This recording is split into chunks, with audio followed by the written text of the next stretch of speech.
देखिए, मॉरिशस का सर्वोच्च नागरिक सम्मान जिसे भारत को होता है ना भारत रत्न, तो मॉरिशस का सर्वोच्च नागरिक सम्मान है the grand command of the order of the star and की ऑफ द इंडियन ओशन। नाम बड़ा है इसलिए ये किसको दिया गया है? भारतीय प्रधानमंत्री नरेंद्र मोदी को, यानी भारतीय प्रधानमंत्री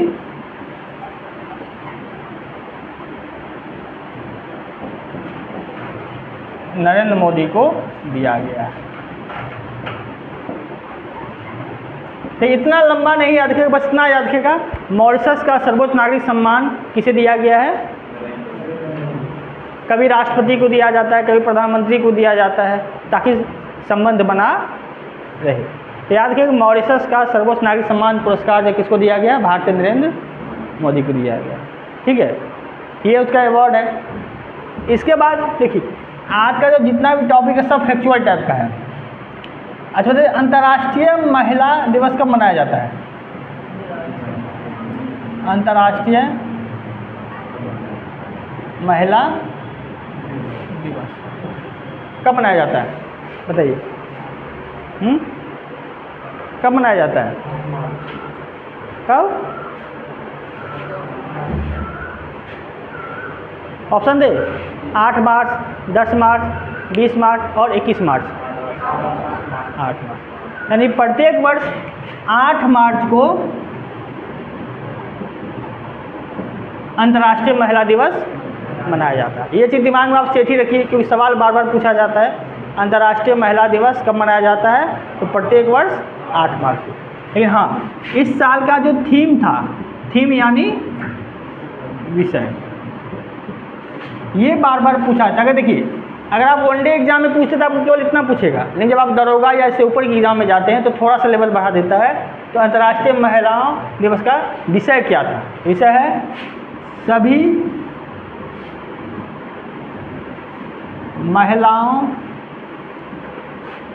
और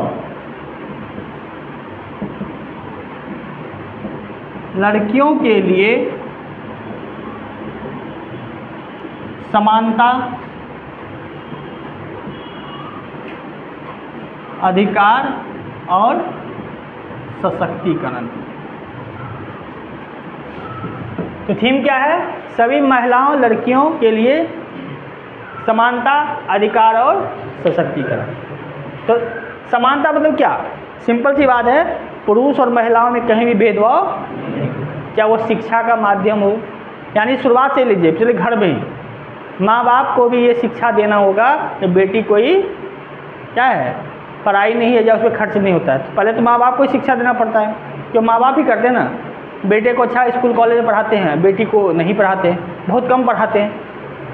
उसके अलावा वो अधिकार भी नहीं मिलता जो बच्चों को मिलता है। अब देखिए, बेटा जन्म होता है तो अलग खुशी हो जाता है लोगों के मन में, बेटी में अलग हो जाता है कि नहीं? बेटी में उतना कोई खर्चा नहीं करता, लेकिन बेटा में खर्चा ज़्यादा करता है। तो ये भी एक प्रकार क्या है? भेदभाव है ना। उसके अलावा उसके अधिकार संबंधित महिलाओं का जो अधिकार है, जैसे शिक्षा का अधिकार है, अच्छे भोजन का अधिकार है कि नहीं, या सम्मान पूर्वक जीवन जीने का अधिकार है, वो भी अधिकार उसको मिलना चाहिए। आप ऐसा है, बेटे को बैठा के खिला रहे हैं और बेटी से घर का काम करवा रहे हैं, है नहीं? बेटे से जो बचता है, बेटे को बाहर घुमा रहे हैं, बेटी को जो बचता है वो खिला रहे हैं। बेटे का बर्थडे मना रहे हैं, बेटी का बर्थडे नहीं मना रहे हैं, है नहीं? ऐसे बर्थडे मनाने की कोई बड़ी बात नहीं है, लेकिन एक का मनाइएगा, एक का नहीं मनाइएगा तो मन में क्या होता है? भेदभाव पैदा हो जाता है। उसको ये लगता है कि हमको नहीं मानते हैं, तो धीरे धीरे वो मन में सेट होता है, अपने आप को और कमज़ोर बना लेते हैं, है कि नहीं? और उसके बाद है सशक्तिकरण, यानी उसे मजबूत करना है, तो उसे आर्थिक तौर पे मजबूत करना है। डिसीजन लेने में जब भी कोई घर का निर्णय ले तो उसमें उसकी सहभागिता को बढ़ाना है। तो ये सब महिलाओं को चाहिए। सिर्फ पढ़ाना ही काफ़ी नहीं है, पढ़ाई के अलावा उसके घर में अच्छा माहौल, जैसा माहौल आप बेटा को दे रहे हैं सेम माहौल बेटी को भी दीजिए, या जैसा माहौल पति को मिलता उतना ही सुविधा महिलाओं को भी मिलनी चाहिए। तो ये है थीम। तो आपको याद रखना है, हर वर्ष 8 मार्च को अंतर्राष्ट्रीय महिला दिवस मनाया जाता है। और देखिए, जब भी आप करंट देख रहे हैं सब जगह दिवस का चर्चा आ रहा है। दिवस से कभी कभी पूछता है सवाल, और वो भी इम्पोर्टेंट दिवस से ही पूछा जाता है। ठीक है, इसके अलावा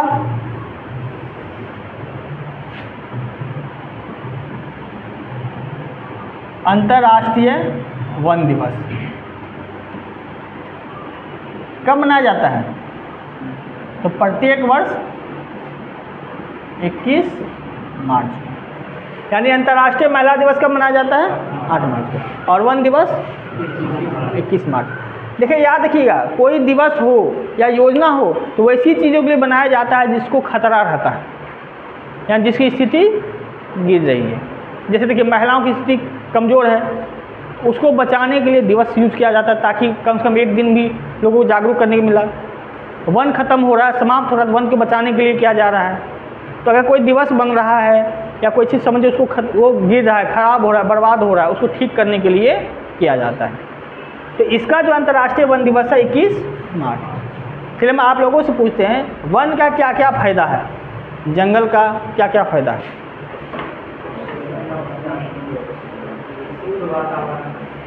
चलिए, एक पॉइंट, यानी ऑक्सीजन की भरपूर प्रदूषण को कम करता है। दूसरा है बारिश के लिए भी उत्तरदायी है।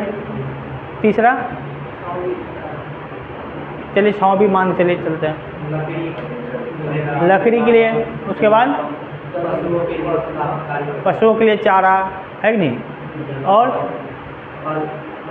फल फूल है, और दवाइयाँ औषधि ज़्यादातर जंगलों में मिलती है, और वो तो बोल दिया आप पहले। पारिस्थितिकी तंत्र यानी जानवरों को बचा के रखता है, क्योंकि हर एक जानवर एक दूसरे से क्या कहते हैं डिपेंडेंट रहता है। जंगल होगा तभी तो जानवर होगा ना।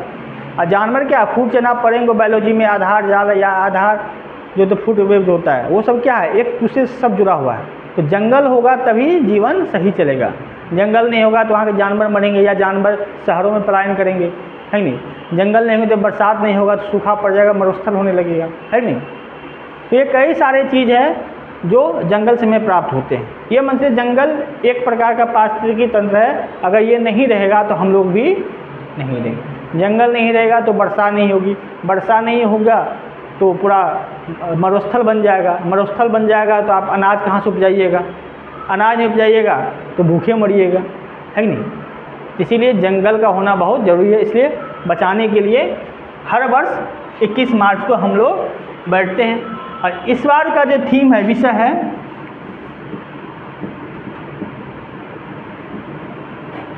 वह है वन एवं भोजन। यानी वन से जो हमें भोजन प्राप्त करता है इसके आधार पे है, डिपेंड है। तो याद रखिएगा 3 पॉइंट यहाँ पे। मॉरिशस का सर्वोच्च नागरिक सम्मान पुरस्कार किसे मिला है? भारतीय प्रधानमंत्री नरेंद्र।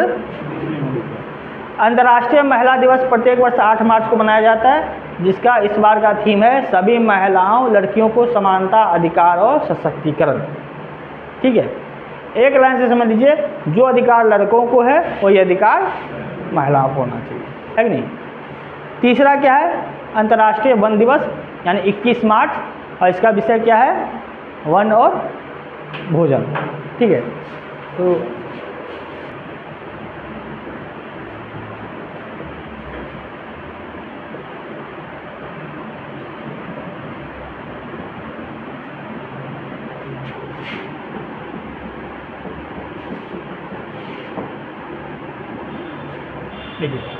अंतर्राष्ट्रीय ओलंपिक संघ, ठीक है, यानी इसका काम है ओलंपिक का जो है संचालन करना, या किस खेल को शामिल करना, कब कराना नहीं कराना, ये सब काम इसका है।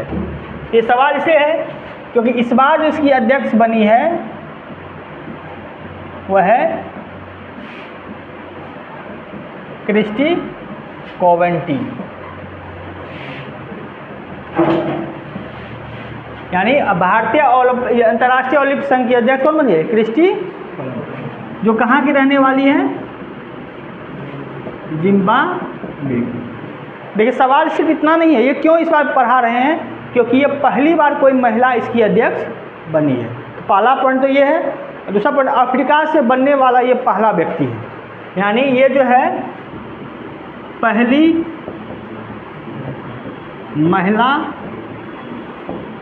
एवं अफ्रीका से बनने वाले पहले अध्यक्ष। यानी सिर्फ सवाल इसलिए नहीं पढ़ा जाता क्रिस्टी कॉवेंट्री बनी है, सवाल इसलिए इम्पोर्टेंट हो जाता है पहली बार अंतर्राष्ट्रीय ओलंपिक संघ के अध्यक्ष कोई महिला बनी है। दूसरा क्या है, जैसे 7 महाद्वीप है तो एक महाद्वीप तो आप छोड़ दीजिए अंटार्कटिका, बाकी जो महाद्वीप है तो अफ्रीका से आज तक कोई बना नहीं था, तो अफ्रीका से ही बनने वाले ये पहले व्यक्ति हैं। याद रखिएगा अंतर्राष्ट्रीय ओलंपिक संघ के अध्यक्ष क्रिस्टी कॉवेंट्री, जो कहाँ के रहने वाली है, ये पहली महिला और पहले अफ्रीकी है जो अंतर्राष्ट्रीय ओलंपिक संघ के अध्यक्ष बने, इसलिए इम्पोर्टेंट हो जाता है। ठीक है, चलिए आगे के सवाल तो आप जानते ही होंगे।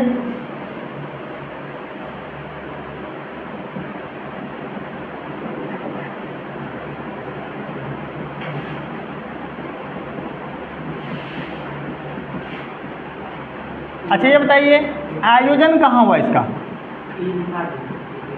ये लिखा दिए हैं, केवल आयोजन लिखाए थे लेकिन जीत लिखे थे, लिखा दिए। चलिए तो हटाइए तो इसको, अच्छा उसको छोड़िए। WPL 2025 यानी महिला प्रीमियर लीग 2025। अच्छा विजेता कौन है, कौन है, मुंबई इंडियंस, और उप विजेता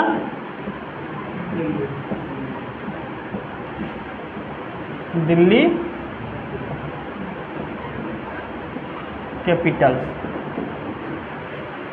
ये देखिए बहुत बार पूछा जाता है, बीपीएससी तक भी पूछता है IPL और ये सबसे सवाल। अच्छा बताइए जो इससे पहले जो हुआ था 2024 में वो किसने जीता था, किसको हरा करके, उससे पहले 2022 में 23 में कौन जीता, किसको हरा करके, दिल्ली को। दिल्ली लगातार 3 बार फाइनल गई है, 3 बार हारी। तो आपको ये सब याद रखना, जगह तो पूरा बिहार भारत में घूमते रहता है। चलिए एक और सवाल ये है, कबड्डी विश्व कप 2025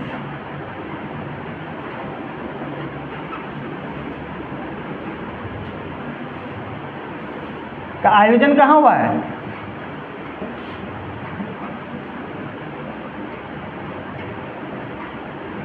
यानी कबड्डी विश्व कप 2025 का आयोजन हुआ है इंग्लैंड में। पुरुष विजेता और पुरुष उप विजेता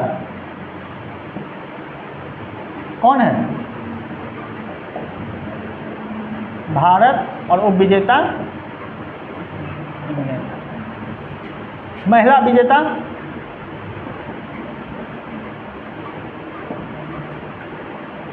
और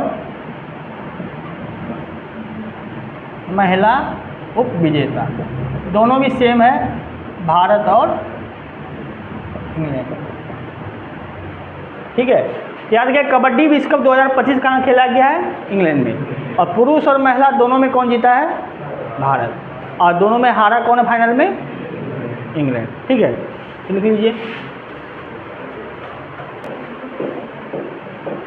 आप लोग सेपक टकरा नाम सुने हैं, कभी खेल का नाम सुने हैं? जैसे इसका आयोजन हुआ है कहाँ पे, कंकड़बाग पटना में। कंकड़बाग में एक स्टेडियम है, पाटलिपुत्रा स्पोर्ट्स कॉम्प्लेक्स। यानी अंतर्राष्ट्रीय सेपक टकरा जो टूर्नामेंट हुआ है ये कहाँ पे हुआ है, पटना के कंकड़बाग। और इसमें कितने देश शामिल हुए हैं, 20 देश, जिसमें विजेता कौन है, भारत, और उप विजेता है जापान। तो पहले इतना समझ लेते हैं, यानी अंतर्राष्ट्रीय सेपक टकरा टूर्नामेंट जो है कहाँ, पटना के कंकड़बाग में, किस स्टेडियम में, पाटलिपुत्रा स्पोर्ट्स कॉम्प्लेक्स में। इसमें कितने देश ने हिस्सा लिया है, इसमें विजेता कौन हुए, भारत, और उप विजेता अब सवाल ये खेल क्या होता है, कभी नाम सुने हैं? वॉलीबॉल खेले हैं? किस चीज़ से खेला जाता है? फुटबॉल से? फुटबॉल से तो पैर से। वॉलीबॉल वो वॉलीबॉल हुआ, वो तो बास्केटबॉल हुआ। अरे वॉलीबॉल क्या होता है ये बताइए आप। हाँ वॉलीबॉल नहीं, वो रग्बी है। जो हाथ से लेकर दौड़ता है वो रग्बी है। बास्केटबॉल हुआ जो आप उस पर डालते हैं। वॉलीबॉल अरे बच्चा जानता है वॉलीबॉल। हाँ, अब उसी को आप हाथ की जगह पैर से मारने लगिए तो सेपक टकरा। पैर से भी वॉलीबॉल होता है उसको। हैं? नहीं, सेम खेल वही है, बस हाथ की जगह पे पैर का प्रयोग करना। जनरली ये होता था पहले बालू वाले क्षेत्र में होता था। सेपक टकरा एक वॉलीबॉल है जहाँ हाथ की जगह पैर से मारा जाता है, यानी पैर से इधर से मारिए, पैर से आपको पार करना उस पार से, ठीक है। तो इसका आयोजन हुआ है पटना में और इसमें 20 देश शामिल है। ये खासकर दक्षिण एशिया में ज़्यादा होता था, जैसे चीन जापान और में ज़्यादा होता था, तो भारत में भी होने लगा और इस बार का विजेता कौन है? भारत, ठीक है। तो पटना में हुआ तो ये ज़्यादा इम्पोर्टेंट हो जाता है कि नहीं। मतलब पैर से खेलने वाला ये है। क्या हुआ? तो फुटबॉल गोल किया जाता है, इसमें गोल नहीं, बीच में नेट लगा दीजिए, उधर 7 खिलाड़ी, इधर 7 खिलाड़ी, इधर से पैर से किक मारेगा, वहाँ हाथ से किक मारते हैं, यहाँ पैर से किक मार के उस पार करना है। सेम खेल वही है वॉलीबॉल, बस हाथ के जगह पे पैर का प्रयोग करना है, ठीक है। खेले हैं पैर से? ये सही है। तब अब आते हैं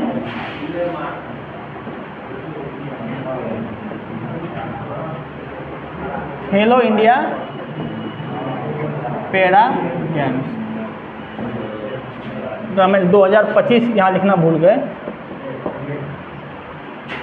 2025 जिसका आयोजन कहाँ पे हुआ? इसका आयोजन हुआ है Jawaharlal Nehru stadium, Delhi. Para games किसे कहते हैं? अपाहिज लोग जो खेलते हैं, दिव्यांग लोग जो खेलते हैं, उसे कहते हैं पैरा गेम्स। पैरा ओलंपिक होगा मतलब जो दिव्यांग है, तो कैसे भी चाहे आँख से हो या पैर से हो या कान से हो या किसी भी एंगल से अगर आप दिव्यांग है तो उसके लिए भी अलग से टूर्नामेंट होता है। तो ओलंपिक भी होता है, पैरा ओलंपिक। इसी तरह खेलो इंडिया पैरा गेम्स भी हुआ है 2025 में। कहाँ पे? दिल्ली के जवाहरलाल नेहरू स्टेडियम में। और इसमें जो प्रथम स्थान लाया है वो है हरियाणा, जिसके पास 34 पदक थे। कितने पदक है? दूसरे नंबर पे है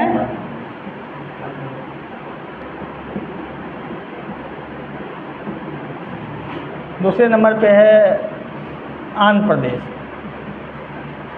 सॉरी, आंध्र प्रदेश है कि क्या है पदक पे?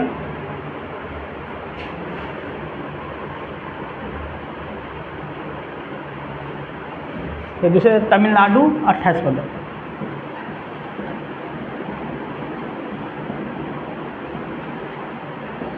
और तीसरे नंबर पे है, इतना पदक जीता हुआ हरियाणा का, समझे। और तीसरे नंबर पे है उत्तर प्रदेश, यानी 23 पदक। तो ये 3 याद रखिएगा। खेलो इंडिया पैरा गेम्स 2025 हुआ दिल्ली के जवाहरलाल नेहरू स्टेडियम में। और जब पहला स्थान कौन मिला है किसको? हरियाणा, फिर तमिलनाडु और फिर उससे पदक पूछा नहीं जाता, फिर भी सीक्वेंस में याद रखिएगा।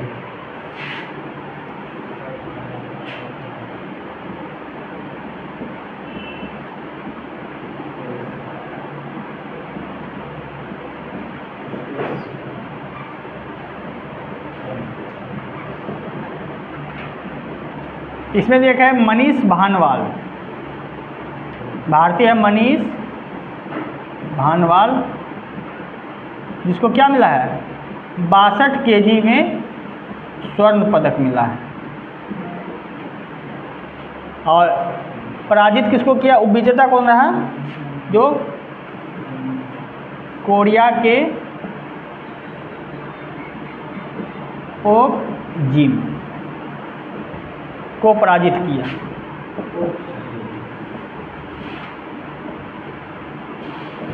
यानी एशिया कुश्ती चैंपियनशिप 2025 में गोल्ड मेडल कौन जीता है, मनीष भानवाल, जिसने किसको हराया था, कोरिया के ओक जिम को पराजित किया।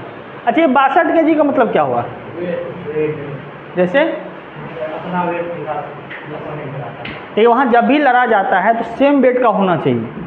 कुश्ती जब भी होता है तो सेम वेट का, अगर आप 50 किलो के हैं तो 50 किलो के व्यक्ति से ही कुश्ती करवाया जाएगा, अगर आप 60 किलो के हैं तो 60 किलो के व्यक्ति से ही कुश्ती करवाया जाएगा। ठीक है, ताकि ऐसा नहीं 70 kg वजन वाला 60 kg से कुश्ती करवा दें, वो वेट होता है। चलिए 100 ग्राम 200 ग्राम पीक मायने नहीं रखते। याद है अभी साक्षी मलिक 100 ग्राम ज़्यादा होगी तो उसको डिस्क्वालीफाई कर दिया था ओलंपिक में, फाइनल में पहुंच गई थी लेकिन उसको बाहर कर दिया गया। क्यों, क्योंकि 100 ग्राम ज़्यादा हो गया था, है कि नहीं। तो ये सब अब याद रखिएगा। अंतर्राष्ट्रीय सेपक टकरा संघ पटना में हुआ, ये जरूर याद रखिएगा। और उसके बाद है खेलो इंडिया पैरा गेम्स, और ये है एशिया कुश्ती चैंपियनशिप। देखिए सॉरी, ज्ञानपुर पुरस्कार 2024 किसे दिया गया है, विनोद कुमार शुक्ला। देखिए ये क्या है, प्रसिद्ध हिंदी कवि है और ये कहाँ के रहने वाले हैं, छत्तीसगढ़ के। यानी ज्ञानपीठ पुरस्कार जो है कहा जाता है साहित्य के मामले में सबसे महत्वपूर्ण ये अवार्ड है, यह सबसे बड़ा अवार्ड है। तो 2024 का अवार्ड 2025 में किसको दिया गया है, छत्तीसगढ़ के प्रसिद्ध हिंदी कवि विनोद कुमार शुक्ला को। ठीक है, ये 24 का है लेकिन 25 में दिया गया है, तो हर साल देता है ना, तो पिछले साल इस साल देता है, दिया गया है मार्च 2025 में, लेकिन है कौन सा अवार्ड, 2024 का। यानी अगर आपका ये ऑप्शन पूछ दे ज्ञानपीठ पुरस्कार किसे मिला है इस बार, तो विनोद कुमार शुक्ला को। ठीक है, एक कभी कभी ये पूछता है ये कहाँ के रहने वाले हैं, ये है छत्तीसगढ़ के। अब देखिए त्रिसेवा अभ्यास, देखिए मार्च 2024 में क्या होगा, तीनों सेनाओं का यानी थल सेना, जल सेना और वायुसेना, तीनों ने मिलकर एक साथ एक अभ्यास किया जिसका नाम है त्रिसेवा अभ्यास, और इसका क्या नाम दिया गया है, प्रचंड प्रहार अभ्यास, प्रचंड प्रहार अभ्यास। और ये कहाँ हुआ है, अरुणाचल प्रदेश में। बस इतना याद रखिएगा, तीनों सेनाओं ने मिलकर एक अभ्यास किया है, जल सेना, थल सेना और वायुसेना, कहाँ पे, अरुणाचल प्रदेश में, और इसका नाम क्या दिया गया है, प्रचंड प्रहार अभ्यास। तो जितने भी अभ्यास है, चाहे वो वरुण अभ्यास हो, खंजर अभ्यास हो, सबको आप लोग याद रखना है। या जब प्रचंड प्रहार है तो तीनों सेनाओं का एक अभ्यास है, और जो कहाँ हुआ है, अरुणाचल प्रदेश में। चलिए एक है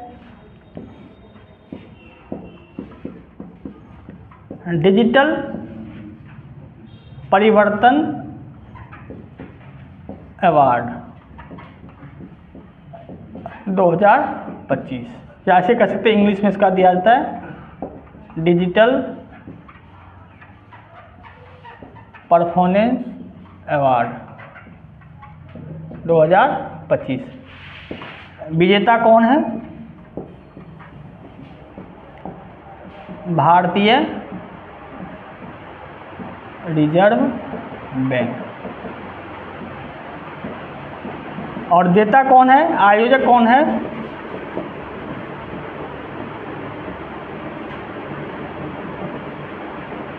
सेंट्रल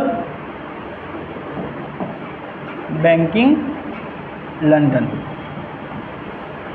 ऐसे समझिए, सेंट्रल बैंकिंग लंदन जो है एक रिपोर्ट जारी करती है हर साल, तो उसमें देखा गया जो सबसे ज़्यादा जो ऑनलाइन ट्रांजैक्शन जो हुआ है या ऑनलाइन से आसान बनाया है, तो पूरे दुनिया के जितने भी सेंट्रल बैंक है तो उसमें से सबसे पहला स्थान किसको दिया है? भारतीय रिजर्व बैंक को। किसने दिया है? सेंट्रल बैंकिंग लंदन ने। यानी डिजिटल, तो जैसे आज का ऑनलाइन सुविधा देख रहे हैं, आप जहाँ जाइए ऑनलाइन आप लोग पेमेंट करते हैं, और जो भी बैंकिंग काम होगा आपको ऑनलाइन होते जा रहा है। बैंक में अब सीधे आप कोई कागज़ देने की जरूरत नहीं है, सीधा आप फोटोकॉपी दे देते हैं, है कि ऑनलाइन भी अपना डाटा दे सकते हैं, जैसे सारथी योजना और है। तो याद करिए डिजिटल परफॉर्मेंस अवार्ड 2025 किसको दिया गया है? भारतीय रिजर्व बैंक। और किसने दिया है? Central banking. ठीक है, ये सब आपको याद रखना है। और आज का जो लास्ट सवाल है, आपने नाम सुना होगा सुनीता विलियम्स और बुच बिलमोरे। देखिए इन दोनों को जो है ना, ये देखिए एक होता है सबसे पहले अंतर्राष्ट्रीय स्पेस स्टेशन, अंतर्राष्ट्रीय स्पेस स्टेशन यानी ISS। ठीक है, जितना भी स्पेस है, अंतरिक्ष है, अब वहाँ घूम रहा है, वहाँ पे सैटेलाइट उपग्रह घूम रहा है, तो उस बीच में खराबी होता है कि नहीं? और खराबी होता है फिर उसको नीचे लाना और फिर भेजना बहुत ज़्यादा खर्चा हो जाएगा। तो वहाँ पे क्या बना दिया गया, एक स्पेस होता है जिसको कहते हैं अंतर्राष्ट्रीय स्पेस स्टेशन, जहाँ पे लोग जाते हैं और उसको ठीक करने के लिए वहाँ पे जा करके कभी रोबोट भेजा जाता है, तो कभी आदमी भेज के उस जो उपग्रह खराब हो गया उसको ठीक किया जाता है। तो सुनीता विलियम उच विल्मोर को भेजा गया था नासा, किसके द्वारा? नासा। यानी नासा कहाँ पे है? जैसे अपना इसरो है ना, तो उसका है नासा। तो नासा के द्वारा इन दोनों को भेजा गया था स्पेस स्टेशन पे, ताकि वहाँ जो खराब उपग्रह उसको ठीक किया जाए। और ये कितने दिन के लिए भेजा गया था? 8 दिन के लिए। लेकिन ये लोग वहाँ पे जाने के बाद इसका ही खराब हो गया, तो ये लोग लौटे कितने? 286 दिन के बाद, बिना खाना बिना भोजन के। और ये कब पहुँचे धरती पे? 18 मार्च 2020। ठीक है, मतलब समझ कितना दिक्कत हो गया। इसको भेजा गया था 8 दिन के लिए, लेकिन ये लौटे कितने दिन के बाद? सोचिए इतना दिन तक केवल दवाई गोली दिया रहता है, केवल हड्डी बचा और कुछ नहीं बचा, फिर भी पहुंच गई ये लोग। सुनीता विलियम भारतीय मूल की है, इसलिए आपको पढ़ना जरूरी है। यानी सुनीता विलियम और उसके साथ एक व्यक्ति बुच बिलमोरे, जो क्या कहते हैं अंतर्राष्ट्रीय स्टेशन में गए, किसके तरफ से? नासा की तरफ से। कितने दिन के लिए? और लौटे कब? 286 दिन बाद। कब? 18 मार्च। तो ये पूछा जा सकता है कितने दिन बाद वो लौटे थे, तो 286 दिन बाद। या कब लौटे? 18 मार्च। ठीक है, और सुनीता विलियम के साथ कौन थे? बुच बिलमोरे। ठीक है, तो आज के लिए आपको इतना ही करंट याद रखना है। ठीक है, लिखिए।